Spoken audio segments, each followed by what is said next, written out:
तो बच्चों आज हम लोग करने वाले हैं न्यूमेरिकल्स इन 20 मिनट्स चैप्टर 1 करेंगे यूनिट्स एंड मेजरमेंट का क्लास 11th फिजिक्स का। आइए फटाफट स्टार्ट करते हैं। ये सारे इंपॉर्टेंट न्यूमेरिकल्स हैं जो आपके एग्जाम में काफी पूछे जाते हैं। तो 20 मिनट के अंदर आप इन न्यूमेरिकल्स पे ध्यान दे दीजिए जो आपके लिए काफी हेल्पफुल होगा। तो चलिए स्टार्ट करते हैं। अच्छा, वेलकम टू अरविंद एकेडमी। मैं हूं अरविंद सर, मुझे 25 साल से ज्यादा का टीचिंग एक्सपीरियंस है। तो easy physics with Arvind sir बोलता हूं। अगर आसान भाषा में आपको फिजिक्स सीखनी है तो अरविंद एकेडमी चैनल को सब्सक्राइब कर लीजिए। आइए स्टार्ट करते हैं। तो न्यूमेरिकल्स इन 20 मिनट्स चैप्टर 1 है यूनिट्स एंड मेजरमेंट। कई बच्चों को रहता है कि सर जो आप पढ़ा रहे हैं उसका पीडीएफ मिल जाए तो अच्छी बात होगी। तो सिंपली आप डाउनलोड कर लीजिए अरविंद एकेडमी ऐप, उसके स्टोर सेक्शन में जाइए।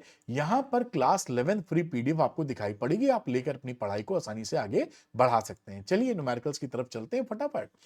तो ये पहला एग्जांपल है एनसीईआरटी का जो कि बड़ा इंपॉर्टेंट है। Each side of a cube is measured to be 7.203 metre. जो क्यूब है उसका हर जो साइड है वो 7.203 मीटर है। What are the total surface area, जो इसका टोटल सरफेस एरिया है, और volume of the cube to appropriate significant figure. यानी हमें जो आंसर देना है वो significant figure, appropriate significant figure में देना है। तो यहां पर जो साइड दे रखी है, ये देखिए क्यूब तो ऐसे होता है। यहां पे शायद बनाया हो या नहीं बनाया तो कोई बड़ी बात नहीं। ये आप क्यूब समझ लीजिए, ऐसे ये क्यूब हो गया। इस क्यूब का ये ए दे रखा है। तो हम जानते हैं ए में ये जो दे रखी है की वैल्यू, इसमें 4 सिग्निफिकेंट फिगर है। अब हम surface area of the cube, इसका सरफेस एरिया निकाल जाएंगे तो 6a² होता है। a² एक का, इसी तरह 6a²। तो हमने 6 और 7.203 का स्क्वायर कर दिया। अभी कैलकुलेट कर लेंगे, सिंपल कैलकुलेशन से वैल्यू आ गई 311.299254। अब इसको अकॉर्डिंग टू सिग्निफिकेंट फिगर, यानी कि जो नंबर दिया गया था इस नंबर में ही लीस्ट सिग्निफिकेंट नंबर में रिप्रेजेंट करते हैं। तो ये नंबर जो है इसी में हमें, यानी इस आंसर को हमें 4 सिग्निफिकेंट फिगर में रिप्रेजेंट करना होगा। तो 4 का मतलब है 3 तो ये हो गया, यहां तक तो 9 को ड्रॉप करना होगा। अगर हम 9 को ड्रॉप करके राउंड ऑफ करेंगे तो क्योंकि ये 9 5 से बड़ा है इसलिए दो गिनती एक से बड़ी हो जाएगी। तो 311.3 metre square according to appropriate significant figure आपका आंसर हो जाएगा। अब हम बात करते हैं वॉल्यूम का। तो वॉल्यूम ऑफ क्यूब होता है ए क्यूब। तो 7.203 का क्यूब कर दीजिए, 3 बार मल्टीप्लाई करेंगे तो ये यहां पर रिजल्ट आ जाएगा भाई, जो नॉर्मल मल्टीप्लिकेशन से आता है। अब इसको हम 4, क्योंकि जो डिजिट थी वो 4 सिग्निफिकेंट फिगर में थी तो आंसर हमारा 4 सिग्निफिकेंट फिगर में रहना चाहिए। तो यहां पर आप ड्रॉप करेंगे इस 1 को। तो 1 तो 5 से छोटा है तो प्रीसीडिंग डिजिट पे कोई फर्क नहीं पड़ेगा। तो 373.7 मीटर क्यूब आपका आंसर हो जाएगा। ये एनसीईआरटी का एग्जांपल है, बड़ा इंपॉर्टेंट है, एग्जाम में आता है, इसको ध्यान में रखा जाना चाहिए। चलिए अगला क्वेश्चन देखते हैं। Deduce the dimensional formula for the following physical quantities. ये फॉर्मूली लिखा है, प्लूरल होता है फॉर्मूले का, या फॉर्मूलाज भी बोल सकते हैं। ग्रेविटेशनल कांस्टेंट कैपिटल जी और पावर की वैल्यू करनी है। तो फोर्स होता है फिजिकल टू, जो ग्रेविटेशनल फोर्स होता है capital G m1 m2 upon R square. अब यहां पर जी का हम ग्रेविटेशनल फॉर्मूला निकालने गए तो एफ का डायमेंशनल यूनिट आर स्क्वायर इधर चला जाएगा, m1 m2 नीचे। इस तरह से सिंपली हमने लिख लिया। अब हम फोर्स का डायमेंशनल एनालिसिस के बेसिस पे क्या फॉर्मूला होता है, MLT-2।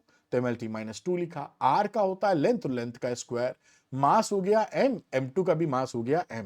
तो ये नीचे देखिए, ये एक मास, अगर आप देखें तो ये मास इस मास से कट गया, ये m ऊपर जाएगा तो m की पावर -1, और ये L था स्क्वायर यानी L क्यूब हो गया, और ये T की पावर -2। तो ये आपका ग्रेविटेशनल फॉर्मूला आ गया। अच्छा, ये जो ग्रेविटेशनल फॉर्मूला है ना, इसे आप याद भी कर लीजिए, कई क्वेश्चंस में इसका डायरेक्ट इस्तेमाल भी किया जाता है। तो आप इसको याद करेंगे तो बाकी चीजें और आसान आपको लगेंगी। आइए देखते हैं दूसरा, पावर। तो पावर होता है वर्क अपॉन टाइम। तो force into distance upon time. अब फोर्स का वैल्यू बड़े आसानी पावर निकालना है। तो फोर्स की वैल्यू होती है MLT-2, और डिस्टेंस होता है लेंथ, और टाइम होता है T। अब ये क्या आ गया, देखिए बड़ा सिंपल है, ML स्क्वायर T 2 और ये नीचे वाला एक और तो t-3, तो ml स्क्वायर t-3, ये इसका फॉर्मूला हो गया। तो इस तरह के सवाल आए तो समझ लीजिए नंबर देने की कोशिश की जा रही है, बशर्ते आप नंबर लेने में इंटरेस्टेड हो। तो उम्मीद है मेरे ख्याल से बात आप पकड़ पाए। अब अगला देखते हैं, कन्वर्ट 1 जूल इनटू अर्ग। ये डायमेंशनल एनालिसिस का एप्लीकेशन है जहां पर चेंज ऑफ यूनिट्स करते हैं। जैसे कि यहां पर जूल है साइज सिस्टम में, इसको अर्ग में चेंज किया जा रहा है, जूल को अर्ग में। तो सबसे पहले क्या करते हैं, जो जिस क्वांटिटी को बदल रहे हो, जैसे यहां पे जूल यूनिट होती है एनर्जी की, तो उस एनर्जी का डायमेंशन फॉर्मूला लिखो पहले। तो यहां डायमेंशनल फॉर्मूला एनर्जी का क्या हो जाएगा, ml स्क्वायर t-2। फिर इसकी जो वैल्यूज ए बी सी होती है, यानी m की पावर a, l की पावर b, t की c, तो ये जो a है, b है, c है, इससे कंपेयर कर दो। तो ये a की पावर हो गई 1, b की पावर हो गई 2 और c की पावर हो गई -2। अब स्टेप नंबर 3, राइटिंग यूनिट्स, यानी जूल की यूनिट्स और अर्ग की यूनिट्स उस सिस्टम में मेंशन कर दो। तो एसआई सिस्टम होता है जूल का सिस्टम, तो मास होता है 1 किलोग्राम, तो 1000 ग्राम के बराबर है, क्योंकि ये सीजीएस सिस्टम से हमें कंपेयर करना पड़ेगा इसलिए लिख दिया। L1 है 1 मीटर, जो कि हो गया 100 सेंटीमीटर, और टाइम है 1 सेकेंड।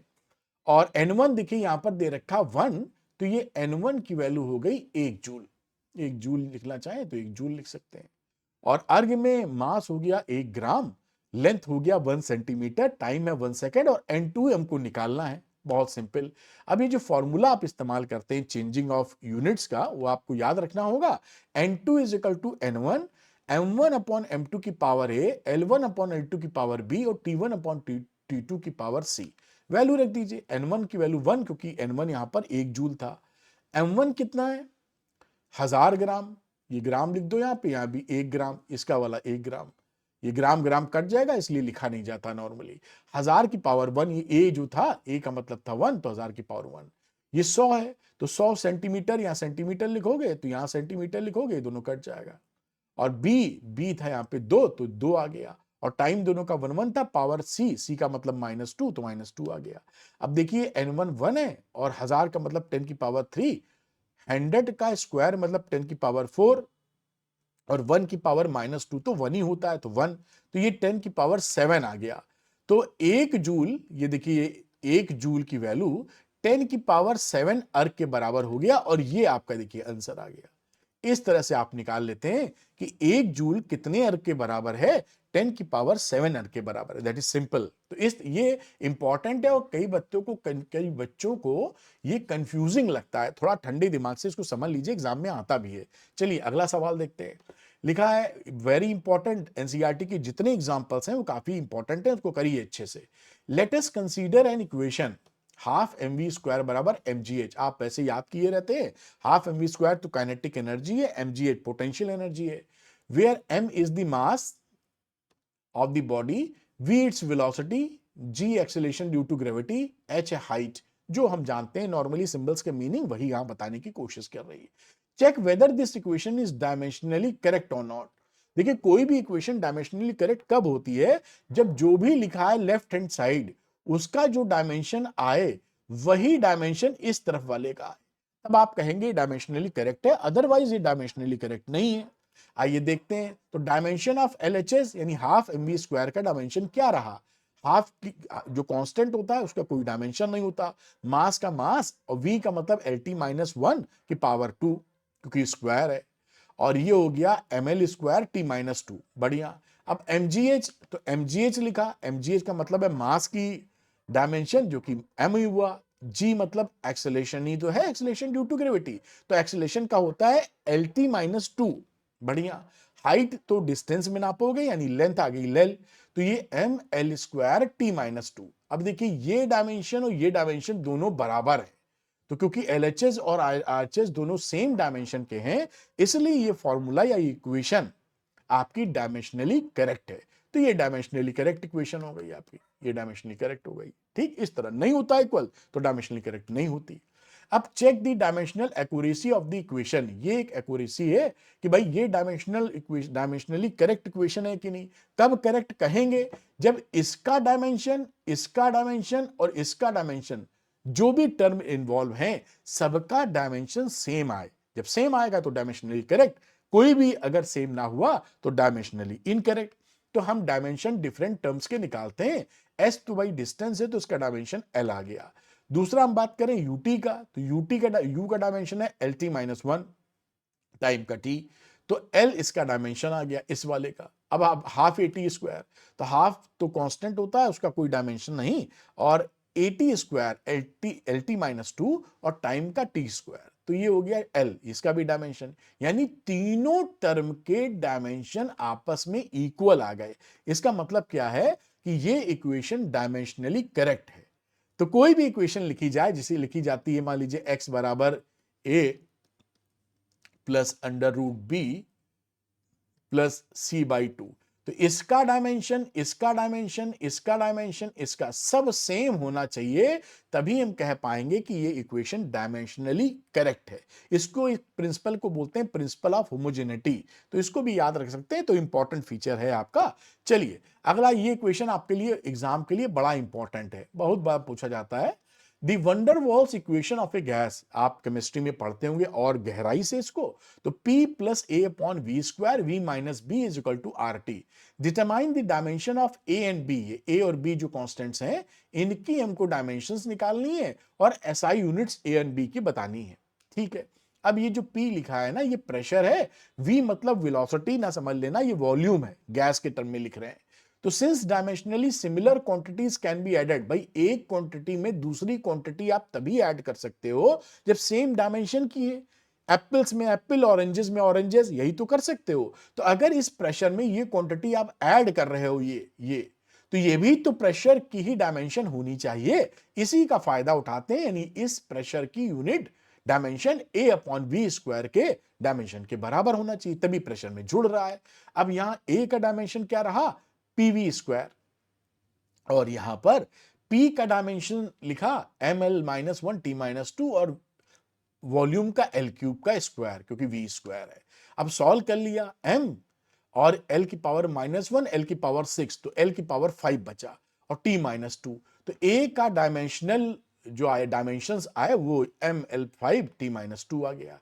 अब b की बात करते हैं, क्योंकि b आपका वॉल्यूम में घट रहा है, तो इसकी भी डायमेंशन वॉल्यूम के बराबर होनी चाहिए। सिमिलर क्वांटिटीज ही जुड़ सकती हैं या घट सकती हैं, तो b को v के बराबर कर दिया, तो v क्या है, वॉल्यूम, एल क्यूब, तो b का डायमेंशन एल क्यूब के बराबर हो गया। So simple as that. अब एसआई यूनिट्स की बात की जाए, तो ए की एसआई यूनिट्स में मास का होता है किलोग्राम बेटा, लेंथ का होता है मीटर, और टाइम का होता है सेकंड, तो ये एसआई यूनिट बन गई। इसमें लेंथ या तो मीटर क्यूब, तो ये इसकी डायमेंशन ए एसआई यूनिट हो गई। तो वंडर वॉल इक्वेशन से ए भी इस तरह निकाल सकते हो आप। अगला चलिए करते हैं इंटरेस्टिंग क्वेश्चन। तो ये क्या है, ये डायमेंशनल एनालिसिस का तीसरा एप्लीकेशन है, जो कि रिलेशनशिप फाइंड करते हो फिजिकल क्वांटिटीज के अंदर, है ना, उसको भी हम लोग कर रहे हैं। तीनों एप्लीकेशन किए हैं हम लोगों ने।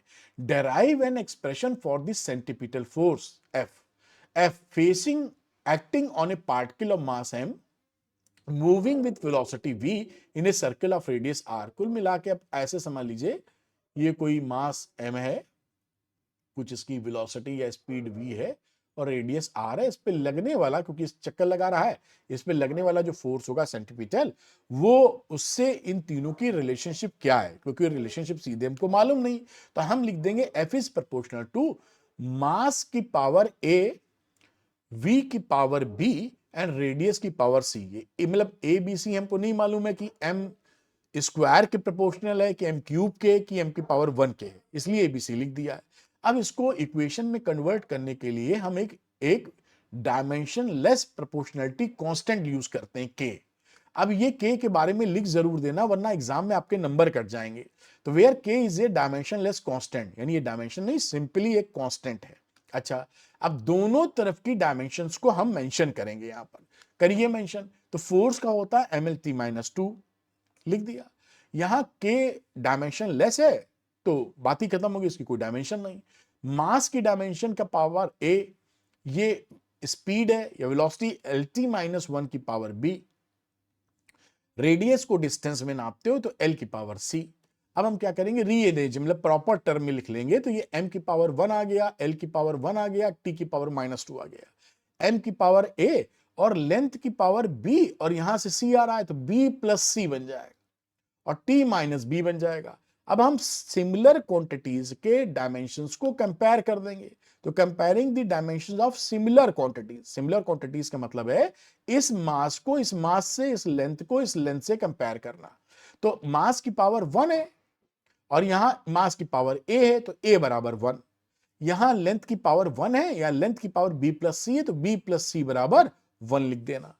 और t की पावर -2 है और t की पावर -b है, तो b बराबर 2 लिख देना। तो देखिए a और b तो हम निकाल ही चुके हैं, इस b की वैल्यू यहां डाल दो, तो ये हमने डाल दिया। तो 2 plus C is equal to 1, यानी c बराबर -1, यानी c भी आ गया, b भी आ गया, a भी आ गया। अब इन तीनों की वैल्यू इस इक्वेशन नंबर 1 में आप पुट कर दीजिए। तो f is equal to k, m की पावर a का मतलब 1 था, तो m की पावर 1, v की पावर b मतलब 2 था, तो v स्क्वायर, और r की पावर -1 क्योंकि r c की पावर -1 था।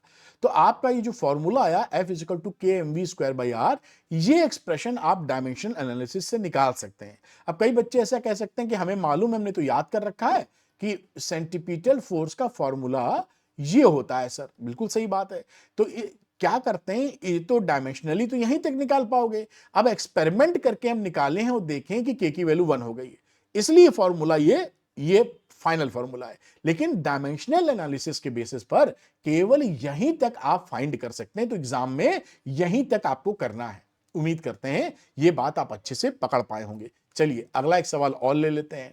कंसीडर, ये बड़ा इंपॉर्टेंट है आपका एग्जाम के लिए, एनसीईआरटी का एग्जाम्पल है, पूछा बहुत जाता है। तो consider a simple pendulum having a bob attach to a string, एक बॉब है जो स्ट्रिंग से अटैच है, that oscillates under the action of the force of gravity, small G की वजह से ये ऑक्सिलेट कर रहा है। Suppose that the period of oscillation of the simple pendulum depends on the length, mass of the bob and the acceleration due to gravity. Derive the expression for its time period using method of dimension. अब यहां पर simple एक pendulum है जिसका string है length l, कहीं से hang है, mass m, acceleration due to gravity g। तो टाइम पीरियड डिपेंड कर रहा है l की पावर a, g की पावर b और m की पावर c। किस पावर्स में हमको नहीं मालूम। अब एक dimensionless proportionality constant k use करते हैं और इसको मेंशन करना जरूरी है। तो t is equal to k, l की पावर a, g की पावर b, m की पावर c। अब writing dimension of various quantities, अब इन दोनों तरफ यानी LHS और RHS की सबकी डायमेंशन हम मेंशन करेंगे। तो टाइम की डायमेंशन होती है केवल t की पावर 1, यानी m की पावर 0, l की पावर 0, t की पावर 1। यहां लेंथ की पावर हो गया a, g का मतलब एक्सेलेरेशन, तो LT माइनस 2 की पावर b बेटा, और मास का मतलब है पावर c। अब इसको रीअरेंज कर लो जिससे कंपेयर करने में आसानी हो। तो m की पावर 0, l की पावर 0, t की पावर 1 बराबर, ये हो गया देखिए m की पावर c। पहले लिख लेते हैं इसे कंपेयर आसानी से कर सको। और लेंथ लिया तो ये देखिए लेंथ की पावर a था, इसमें से लेंथ की पावर b आएगा तो a प्लस b आ जाएगा ये। और टाइम की पावर -2b। अब हम comparing the dimensions of similar quantities, तो m का m से कंपैरिजन, तो c की वैल्यू 0 आ गई, ये देखिए लिखा। लेंथ की बात करें तो लेंथ a प्लस बी है, वैल्यू 0 आनी चाहिए, तो a प्लस बी की वैल्यू 0 पुट कर दी यहां पे। t की पावर 1 है जो कि -2b के बराबर होगा, तो -2b बराबर 1, तो b बराबर -हाफ। c और b पता है, यहां पर हम b की वैल्यू पुट कर देंगे, तो b -हाफ पुट करोगे तो a बराबर हाफ आ जाएगा, यानी a b c निकल आया। इन तीनों की वैल्यू हमें इस इक्वेशन नंबर 1 में पुट कर देनी है और फॉर्मूला आ जाएगा। तो t is equal to k, l की पावर a कितना था, आधा, हाफ, और g की पावर b भी था ये हाफ, और m की पावर कितना है, c 0, तो m की पावर 0, तो ये वैल्यू हो गई k, l की पावर हाफ, g की पावर हाफ। इसको लिख सकते हो t is equal to k under root l by G. ये डायमेंशन के हिसाब से, एनालिसिस के हिसाब से आप ये फॉर्मूला निकाल पाए। अब आपने याद कर रखा है ये formula, t is equal to 2 pi under root l by G. ये फॉर्मूला एक्सपेरिमेंट से फर्दर इसका जो है k की वैल्यू एक्सपेरिमेंट से निकाली गई है। तो ये वैल्यू डायमेंशनल एनालिसिस से नहीं निकाल पाएंगे, यहां तक ही निकाल सकते हैं, इसके बाद k की वैल्यू फाइंड करने के लिए आपको एक्सपेरिमेंट करना पड़ेगा। उम्मीद करते हैं ये सवाल भी बड़े प्यार से आप समझ गए होंगे। ये एक्सपेरिमेंटली मैंने लिखा है, यही चीज लिखी, आप समझ गए होंगे, इसी को यहाँ पे लिखा हुआ है। तो ये मैंने 20 मिनट के अंदर पूरा रिवीजन बढ़िया से कराया इंपॉर्टेंट क्वेश्चंस को। जाते जाते अगर आपको फिजिक्स में दिक्कत है तो आप द्रोणा 1.1 क्लास 11th वाला ले सकते हैं। इसके अंदर पूरे लेक्चर्स मौजूद हैं, पूरे आपके सिलेबस के, एनसीईआरटी एक्सरसाइज और एग्जाम्पल्स के वीडियो सॉल्यूशंस हैं, हर क्वेश्चन का असाइनमेंट्स हैं आपके लिए और नोट्स भी हैं। तो इन सब का फायदा आप ले सकते हैं। अगर आप इंटरेस्टेड हैं, आपको लगता है कि फिजिक्स आसान करनी है, समझ में कम आती है, तो आप इसको पकड़ सकते हैं। जो बच्चे द्रोणा लेना चाहते हैं वो अरविंद एकेडमी ऐप को डाउनलोड कर लीजिए, इसका लिंक डिस्क्रिप्शन में मिलेगा। उसके स्टोर सेक्शन में जाइएगा, वहां द्रोणा मिलेगा, लेकर अपनी पढ़ाई को आगे बढ़ा सकते हैं और फिजिक्स में स्ट्रांग बन सकते हैं। तो अगर ये वीडियो पसंद आया है तो लाइक और शेयर कीजिएगा, और हाँ, अरविंद एकेडमी चैनल को सब्सक्राइब करना मत भूलिएगा। कमेंट सेक्शन में मुझे वेट रहेगा आपके फीडबैक का, जिससे मैं उसी तरीके से, उसी डायरेक्शन में आपके लिए वीडियो बना सकूं। Thank you very much, all the best बेटा।